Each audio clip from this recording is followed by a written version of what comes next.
Coming up in this fully explained video with air traffic control, you're going to join me on one of just 99 Boeing 717s in the world as we fly from Melbourne, Florida to the busiest airport in the world. Savor each moment on board this ex-AirTran plane with me because this bird won't be around forever. Let's go. I can already tell this is going to be a great day. Look at these rare planes, an old 727 and a bunch of airlines that don't even have service to this airport. What's going on here? I'm at the Melbourne International Airport, and I can't wait to go inside the terminal so I can get closer to my departure gate where I'll board a rare 717. This is a big terminal for a small airport, and it actually handles a few international wide-bodies from the British arm of the TUI airline group. Hello everybody, and welcome back to my channel. Interesting airline behind me. I'm not taking TUI, I'm not going to the UK or Europe. I'm just going to Atlanta on Delta today.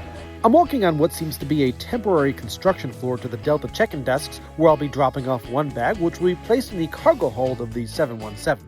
It's early in the morning here and this grand check-in hall seems deserted, but it will be a full flight today. Here's today's FIDS screen. I'm on Delta Flight 3118 to Atlanta, which will leave on time from Gate 2. It's a short walk to the TSA area underneath some temporary scaffolding, but there was some nice beach art to admire along the way. This is a big space, and there's lots of room for interesting things to look at, like this airport light from the airside. Speaking of airside, it's time for me to bring you there, so let's go through TSA.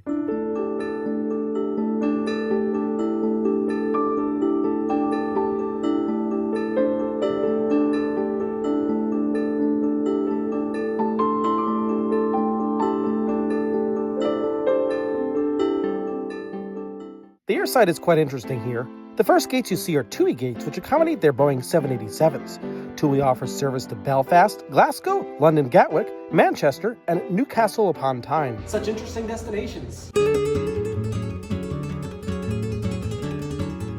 This airport is a maintenance base. United and WestJet do not have operations out of this airport, but these planes are here for maintenance.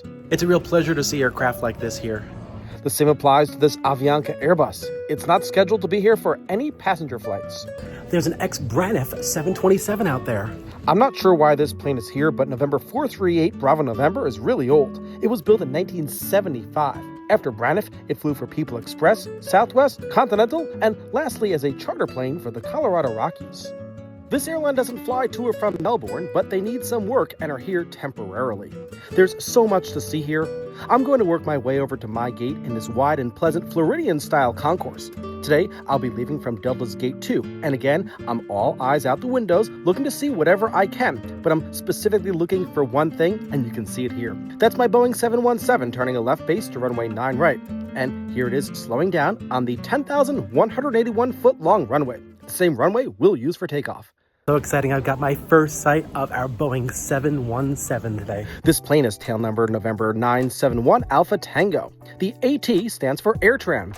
This plane was delivered to AirTran Airways in 2001. AirTran was a low-cost carrier that ceased operations in 2014 and integrated into Southwest, but many of their 717s went to Delta. This plane was delivered to Delta in 2015 and still bears the AT in its tail number. Two BMW RR BR175 rear-mounted engines power this plane, which has 110 passenger seats. Of these seats, 73 are Delta Main, 25 are Delta Comfort, and 12 are Delta First. First class is in a 2x2 configuration, while everything else is 2x3, making the left side of the plane more desirable for solo or couple travelers, but for me, the side that provides the best view is the most important, and due to our anticipated left turn after takeoff, I'm on the left side. This plane is based out of Atlanta, where it just came from, and likely spent much time in Atlanta with AirTran. With a cruising speed of 504 miles per hour, the range of this plane is just around 1,500 miles, so it's used for short flights like the one I'm about to take to Atlanta. The plane, which resembles a flying pencil, is 124 feet long, 29 feet tall, and has a wingspan of 93 feet. Can't wait to get on board today.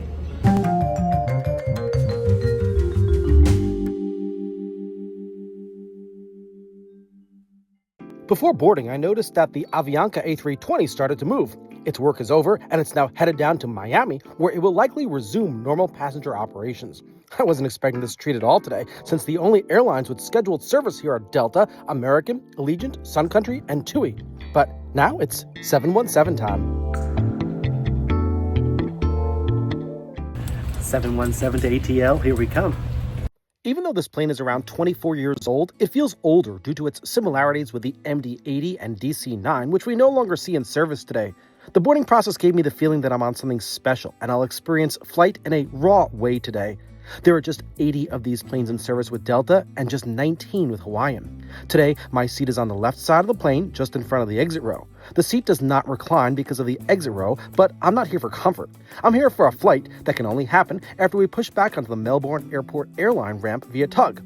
This aircraft has no in-flight entertainment screens, and the safety announcements are done the old-fashioned way, with the flight attendants speaking on the PA system and other flight attendants standing in the aisle doing demonstrations. This aircraft has 2 forward doors, 1 on each side, 4 window exits over the wings, and an additional exit at the back. The forward doors are equipped with detachable slides that can be used for flotation. All exits are clearly marked with exit signs and instructions for operation. In an emergency, lights will illuminate the aisle to guide you to an exit.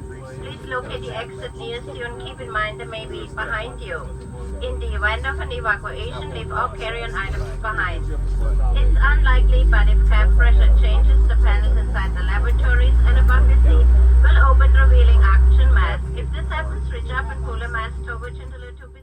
Once we got to our taxi position, the tug was removed and we contacted Melbourne Ground Control for taxi clearance to the active runway. And ground Delta 3118, ready taxi with all. Delta 3118, runway 9 right, taxi uniform Tango, expect back taxi at Tango, hold short of 9 right. Alright, taxi to 9 right via uniform Tango, hold short of 9 right, expect back taxi Delta 3118. Don't you just love those engine sounds as power is added so we can taxi? The tower instructed us to take taxiways uniform and Tango and to hold short of runway 9 right. We're also told that we can expect a back taxi on runway 9 right, which means that we'll taxi all the way down the departure runway in the opposite direction to reach the beginning of the takeoff point. Obviously, this can only be done when there are no other aircraft on or approaching the runway. As we taxied out, the controller said that we can expect a takeoff time in 13 minutes due to flow control to Atlanta. Delta 3118, there's a call for release program to Atlanta. The quickest I can get you out of here is at 3.5, time now is approaching 2.2, so you got about 13 minutes. Alright, Delta 3118, thanks. Eventually, the controller came back to tell us that we can taxi onto the runway and exit at Lima, then take Alpha to hold short of the runway for a full-length takeoff with a Cherokee on a 10-mile final to the runway. Delta 3118, you can turn left on to runway 9 right, back taxi, then exit at Lima. Lima Alpha for full length. Alright, back taxi on 9 right, all the way down to Lima, and then Lima Alpha hold short of 9 right, or full length at 9 right, Delta 3118 affirmative. I do have a Cherokee turning about a 10-mile ILS final. Alright, so that's you another 20 minutes. That's correct.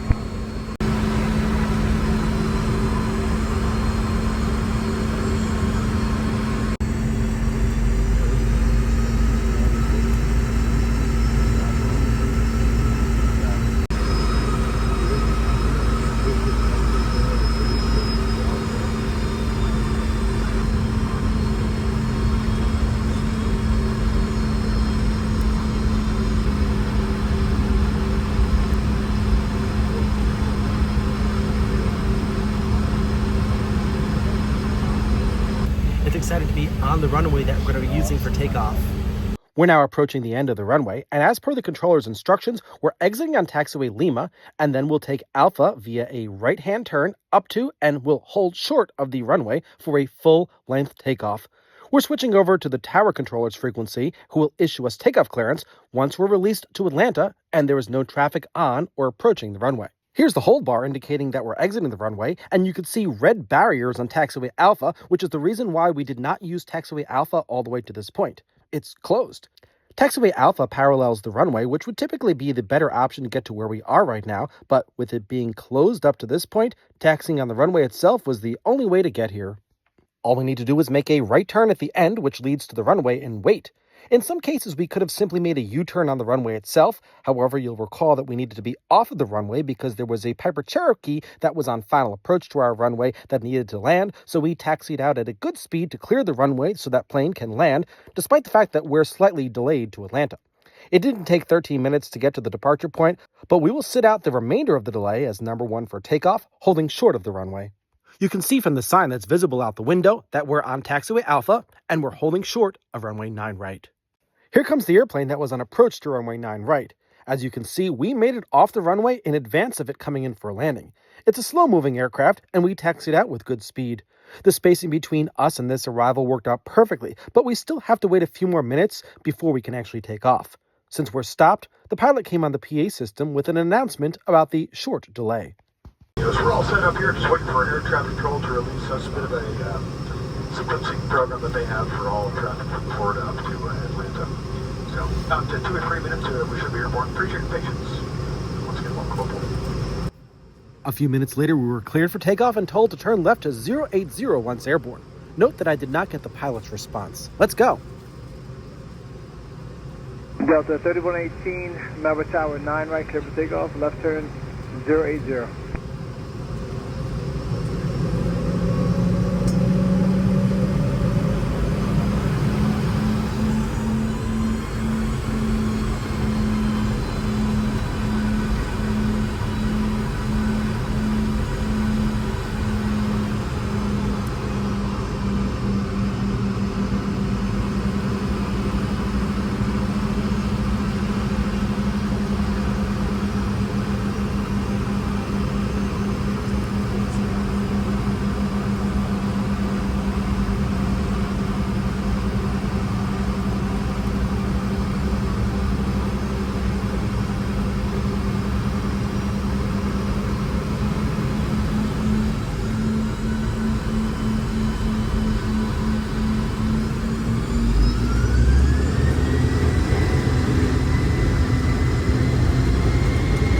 Southeast coming here from Lima, make left traffic before the VOR, 9 left, clear for takeoff.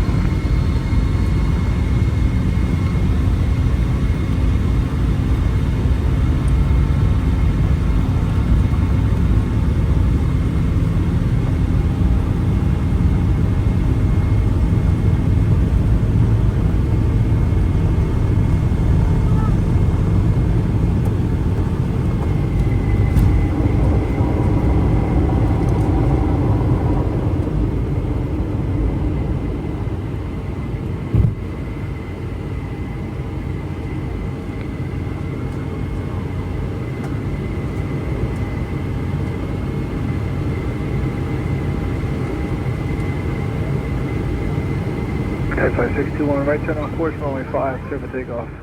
It's now time for the handoff to the departure control facility, which is Orlando. Delta 3118, contact Orlando departure, good flight, good day. Let's check in with Orlando departure control. Hello, departure Delta 3118, 1.3 for 2. Delta 3118 on departure radar contact, maintain 5,000, turn left heading 330. 5,000 left, 330 Delta 3118. We were given an immediate turn to the northwest and are clear up to 5,000 feet. This occurs over the Indian River, which separates the Barrier Island from the Florida mainland. This river is part of the United States Intracoastal Waterway System, which runs up the east coast. Now you see why I'm seated on the left side. We'll fly over the Barrier Island, never reaching the ocean as we continue to the northwest. The bridge is the Ugali Causeway. Now, let's take a moment to listen in to the wing action on this climbing Boeing 717.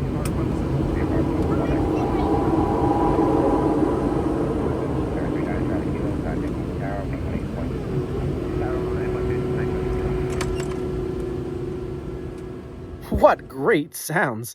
It's now time for the controller to hand us off to the next controller in the approach controller's airspace. Delta 3118, contact approach on 124.8. Our pilot didn't respond right away, so the controller will try us one more time. This time, successfully. Delta 3118, 124.8. 340 Delta 3118, good day, sir. I'll resume ATC transmissions when we get to the Atlanta area. We're on a heading right now that will bring us toward Atlanta, but we need to get clearance to our initial departure fix, Worms, located near D-Land. Once we reach Worms, we'll proceed on course via the prescribed air routes all the way to the arrival route to the Atlanta airport, which will approach from the southeast. The current Orlando controller will hand us off to high-altitude center controllers, who will handle the en route phase of flight before we descend while talking to Atlanta approach control.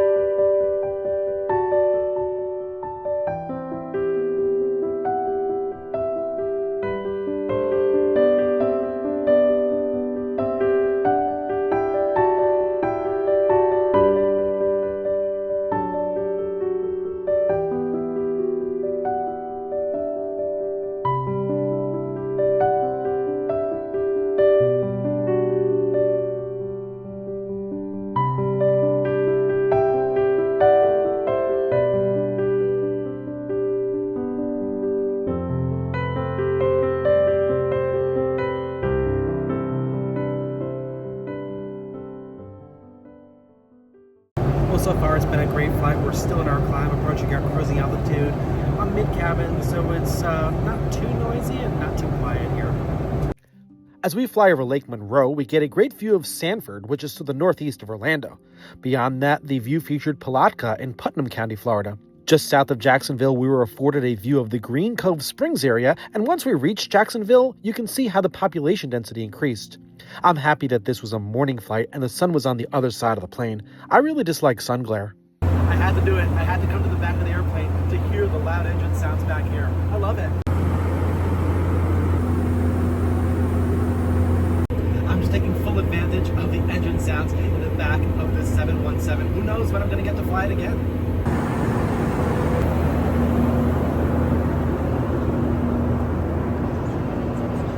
It's a little bit quieter here.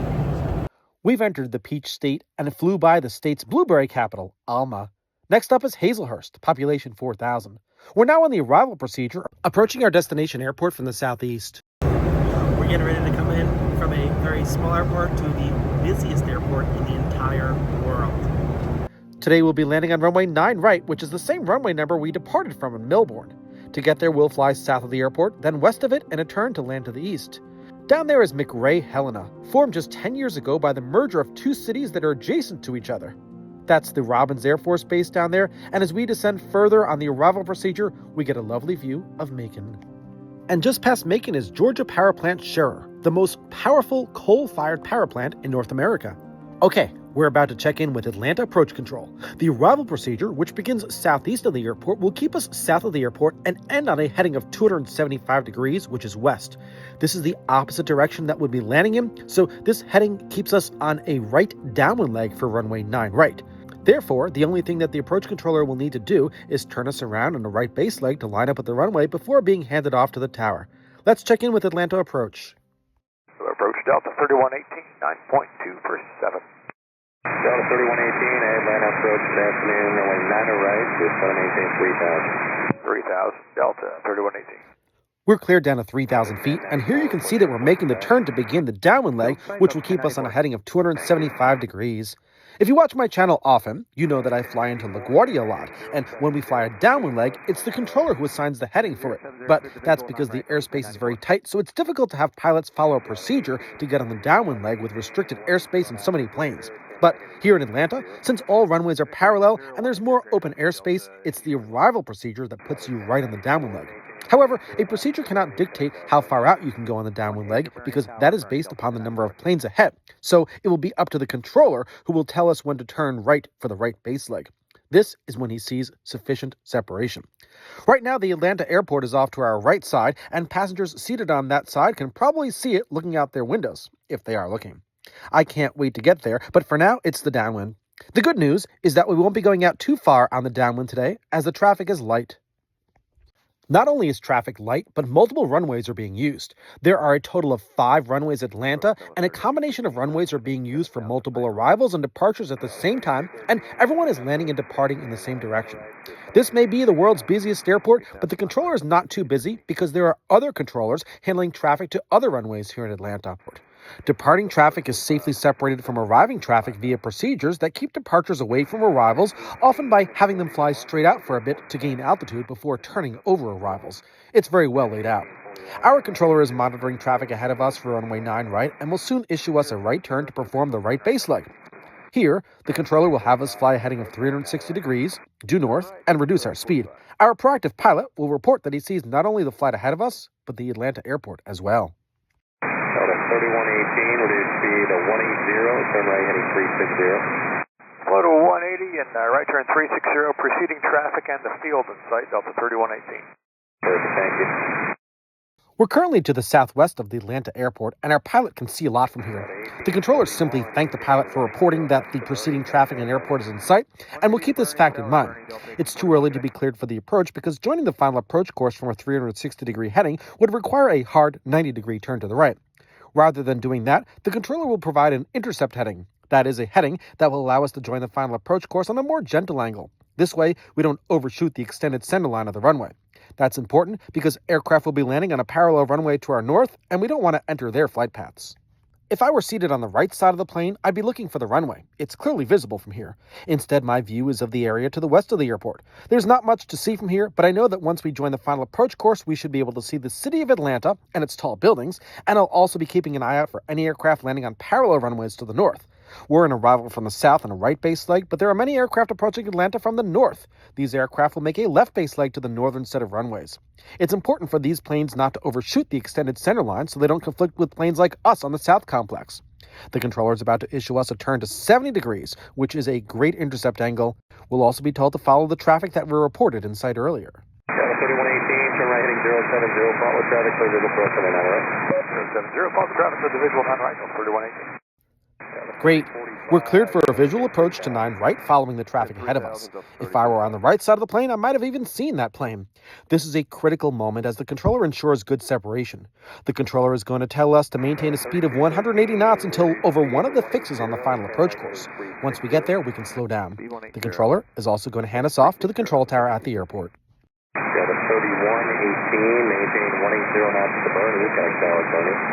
180 to Bernie, Delta 3118. Okay, once we get to the final approach course, we'll make the final turn to line up with the runway. We'll check in with the tower in a moment. As we check in, I spotted a 737 coming into the north runway complex, joining the final approach course via a left turn. This plane spoke to a different approach controller and will get landing clearance from a separate tower controller. Once we check in, we'll get cleared to land right away. Let's check in. Hello, Tower Delta 3118, at Bernie. 3118, Atlanta Tower, wind 1403, or 9 right, clear to land number 2. Number 2, clear to land 9 right, I'm 3118.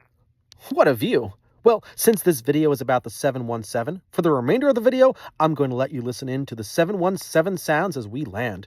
With only 99 717s in the world and plans to eventually retire them, flights and videos like this are rare.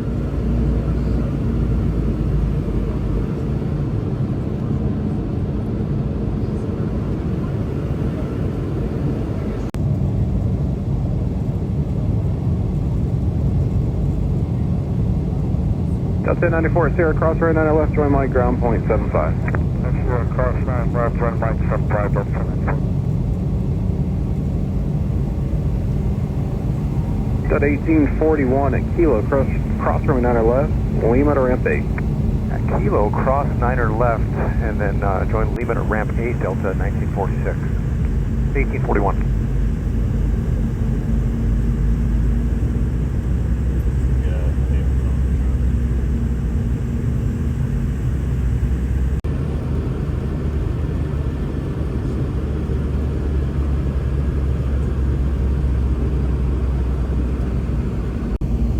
Delta 1030, contact departure 13347. Good day. 3347, good day, Delta 1030.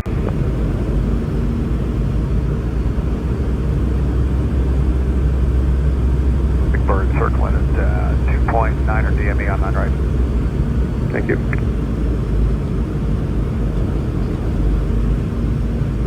That's also 3213, 5 miles, 9 right.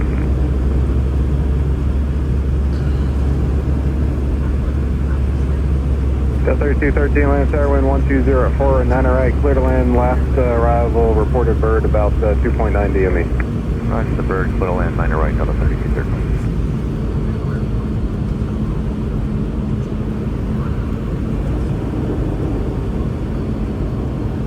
Definitely 179, traffic downfield, runway 9 left, Mike 2, line up away.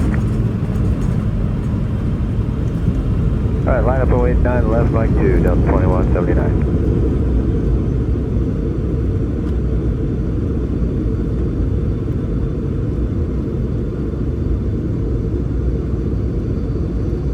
At 3118, left at November at Sierra, cross runway 9 left, join Mike, ground point 75, traffic will taxi into position. Left November at Sierra, cross 9 or left, Delta 3118. Well, that's nice. We got clearance to cross the parallel departure runway right away, which means that we should have a quick taxi to the ramp. I won't be providing any further air traffic control communications, but we will be guided to the gate very, very quickly today. I'd like to thank you for joining me today on this bird from Melbourne, Florida to Atlanta, Georgia. There will be many more videos to come, so if you haven't done so already, I invite you to click on the subscribe button below so you don't miss out on my next video. Thanks everyone, and see you soon. We value and use your responses to improve your future travel experiences. On behalf of this Atlanta-based crew, thank you for helping. helping us celebrate 100 years in flight, and we look forward to seeing you soon.